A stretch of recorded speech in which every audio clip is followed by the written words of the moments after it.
자, 알몸남이 미용실을 습격한다? 이게 어떤 것인지 저희가 영상을 좀 준비한 게 있습니다. 그 내용 보면서 저희가 좀 설명 좀 드리겠습니다. 도대체 어디에서 벌어진 어떤 일인지 영상과 함께 소개해 드리겠습니다. 예, 지금 CCTV 영상은요, 22일 오후 9시에 전북 군산에 있는 한 미용실의 모습입니다. 지금 뿌옇게 처리를 했습니다만, 네. 비닐봉투를 머리에 뒤집어 쓴 한 10대로 추정되는 남성이 시루라기 하나 걸치지 않은 알몸 상태로 현금 훔쳐가는 그런 장면입니다. 여기가 미용실인 건 맞고. 그렇습니다. 미용실입니다. 미용실에서 아무도 없는 이런 밤 시간대에 네. 정말 옷을 입지 않고 얼굴만 가린 채 손에는 비닐 장갑을 껴서 지문을 남기지 않는 방법으로 저렇게 현찰 17만 원을 훔쳐갔다고 합니다. 근데 굉장히 특이하네요, 방식이. 예, 그렇습니다. 비닐 장갑은 지문을 안 남기로 한 것이고요. 네. 비닐 봉지는 당연히 얼굴 찍히지 않으려고 했겠죠. 문제는 왜 옷을 다 벗었냐는 건데, 그 시청자 여러분 가끔 고속도로 휴게소에서 현상수배 붙은 거 보시면요. 네. 거기에 옷차림 얘기가 나옵니다. 네. 짧은 바지에 뭐 빨간색 티를 입고 있었다. 그런 얘기도 나오거든요. 네. 그것도 사실은 어떻게 보면 증거가 될 수 있다는 거죠. 그렇기 때문에 그런 것조차 남기지 않으려고 나체 상태로 저기 들어가는 건 아니겠나. 왜냐하면 지금 저 상태에서는 우리가 CCTV로 확인해도 알 수가 네. 없거든요. 무슨 옷을 입었는지 어떤 얼굴인지 알 수가 없으니까요. 그것 때문에 저런 어떤 웃지 못한 우스꽝스러운 장면으로 절도하러 들어간 거 아니겠나 이렇게 추정이 되네요. 자, 일단 알몸에 비닐봉지를 머리에 쓰고 들어갔다. 굉장히 특이한 방식이었습니다. 또 다른 사건 하나 보겠습니다. 이우환 화백. 한 번 그리면 50억씩 호가한다는 그 이우환 선생인데요. 자, 오늘 경찰에 다시 왔습니다. 과연 경찰서 왔을 때 기자들과 어떤 대화를 나누는지 그 장면, 위작 논란에 대한 장면 보겠습니다. 보면 제 보면 이제는 대강 감이 잡혔는데 그래도 다시 확인을 내가 해야 되겠어요. 그런 거 하나도 없어요. 하나도 없는데 한 개도 그런 거 없습니다. 한 개도 없으니까 내가 다시 확인하고 얘기할게. 활대경 가져왔어요. 이 디테일한 걸 내가 봐야 될 거 아니에요. 뭐 하도 저래저래 해서. 근데 활대경을 안 봐도 알아요. 안 봐도 아는데 그래도. 자, 13점이 위작이라고 국과수가 판단했을 때 이우환 선생님은 난 한 작품도 위작이 없다고 프랑스에서 얘기를 했는데 직접 그림을 본 후에는 조금 신중해지셨군요. 예. 프랑스에서 전화로 인터뷰했을 때, 그 다음에 인천공항 입국해서 기자들과 인터뷰했을 때 굉장히 강경한 어조로 내 그림 맞다라고 말씀하셨는데, 오늘 이제 경찰 출두하기 전에 조금 좀 신중해진 톤을 낮추는 듯한 모습을 보지 않겠습니까? 결국 네. 이제 이우환 화백이 어떻게 진술하라는 건데, 만약에 이우환 화백이 내 그림 아닙니다. 라고 하면 진짜는 아닌 거죠. 왜냐면 과학적 검증 결과로도 위작으로 판명이 났으니까요. 근데 네. 문제는 이우환 화백이 아무리 봐도 이건 내 그림이다.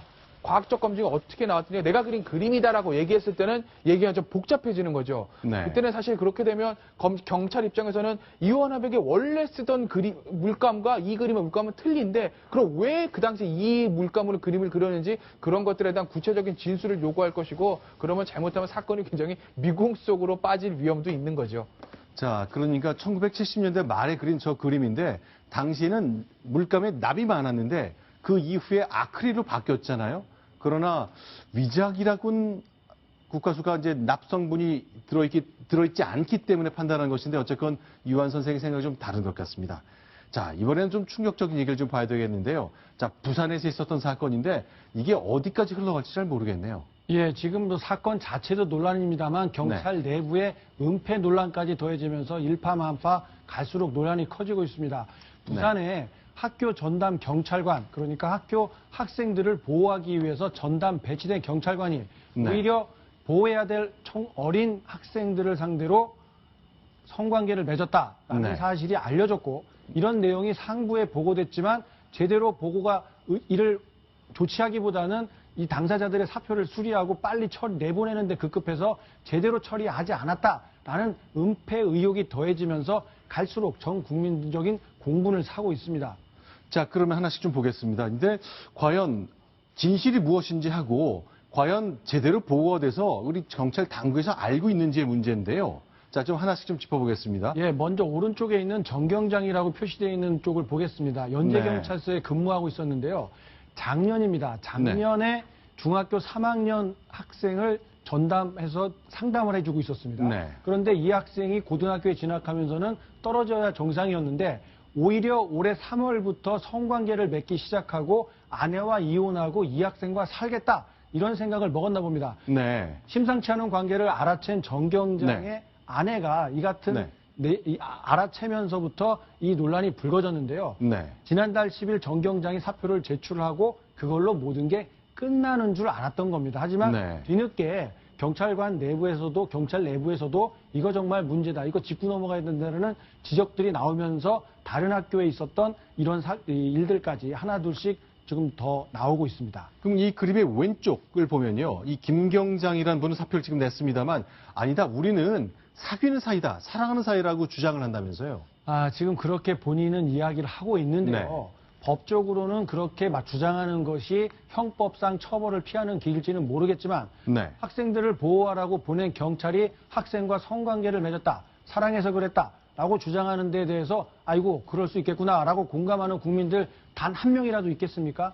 저걸 해명이라고 내놓고 그걸 받아주는 이 경찰 수뇌부들의 아니란 인식이 오늘날의 이런 사태를 키운 것 아닌가 하는 생각이 들고요.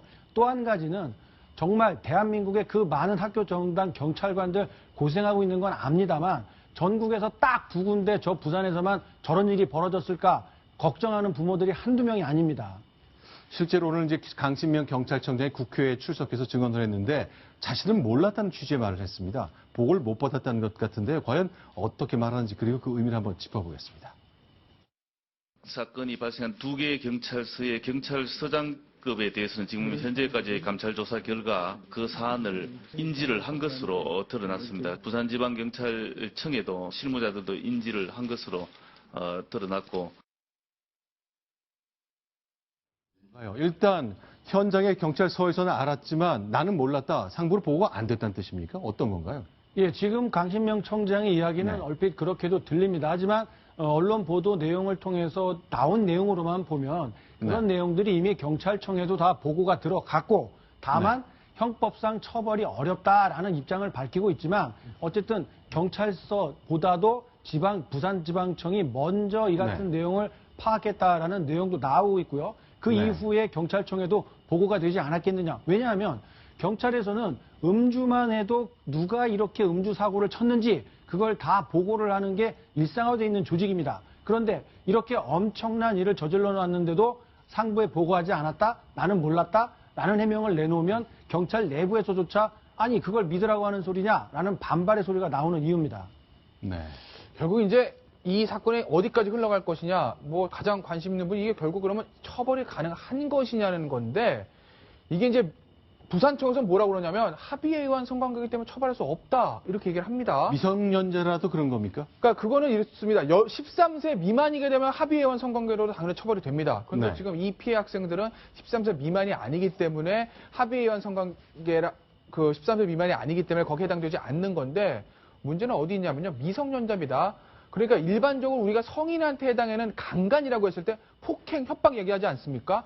근데 이 피해 학생들은 미성년자이기 때문에 설사 때리는 폭행 또는 약점을 잡아서 하는 협박 이게 아니더라도 폭행이나 협박보다 한 단계 낮은 위력 또는 위계 예를 들면 내 말만 잘 들으면 너 선생님한테 내가 잘 얘기해 줄 거고 그럼 너 잘 될 수 있어 이 정도의 어떤 그 유인이라고 하지 않습니까? 감언이설 이런 걸로 성관계를 가진다고 하게 되면 상대가 미성년자이기 때문에 분명히 처벌이 가능합니다. 아동 청소년과 성보호 법률에 따라서요. 그렇기 때문에 지금 부산청에서 말했듯이 이거는 합의한 성관계니까 처벌할 수 없어 라고 단정할 수 있는 것이 아니라 어떤 과정에서 어린 학생들이 이 자기를 보호해야 되는 경찰관과 성관계를 가졌는지 일단 사실관계를 확인한 후에 그것이 폭행 협박은 아니더라도 마침 위계나 위력에 해당된다고 하면 강하게 처벌할 수 있습니다. 자, 연재는 경찰서장은 알았고 부산지방경찰청의 실무자들도 알았고 청장은 몰랐다는 뜻 같는데 과연 감찰 결과가 어떻게 나올까요? 이런 거 보고받고 상관에게 또 상부에 보고하지 않는 경찰이